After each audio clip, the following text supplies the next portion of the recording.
بعض باتیں اتنی ضروری ہیں کہ جس قدر وہ بیان ہو جائیں بیان کم ہے اور ضرورت زیادہ ہے۔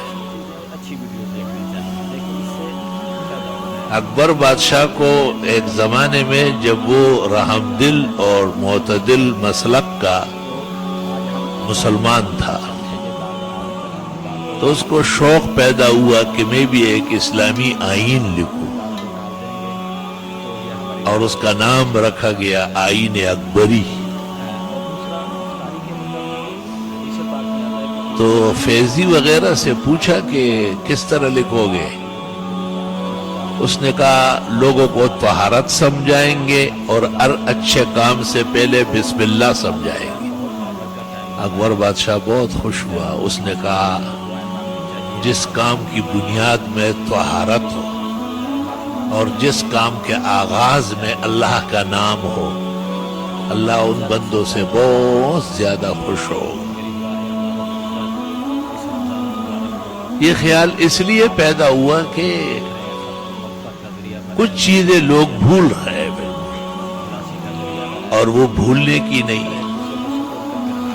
مثلا ایک آدمی ایک اچھا کام کر رہا ہے تو بسم اللہ پڑھ لے، بسم اللہ الرحمن الرحیم۔ کھانا کھا رہا ہے، کتاب دیکھ رہا ہے، کپڑا پہن رہا ہے، کسی سے کوئی چیز لے رہا ہے، دے رہا ہے، بسم اللہ پڑھنے سے کیا ڈیزل اور پیٹرول خرچ ہوتا ہے؟ عادتیں اچھی ہو جائے گی نا۔ اللہ کتنے اچھے کام اللہ ہم سے لے رہے تو بسم اللہ زبان پر ہونا چاہیے۔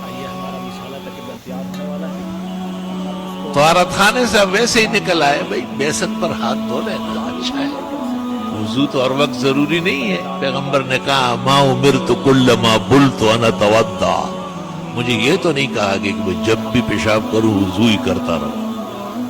علماء دین کہتے ہیں امت کی سہولت کے لیے آپ نے اس کو فرمایا، لیکن یہ ضرور ہے کہ آدمی ہاتھ دھوئے، منہ کنگالے، اس کو وضو لغوی کہتے ہیں، مختصر وضو، اس کا بھی فائدہ ہے، بہت برکت ہے۔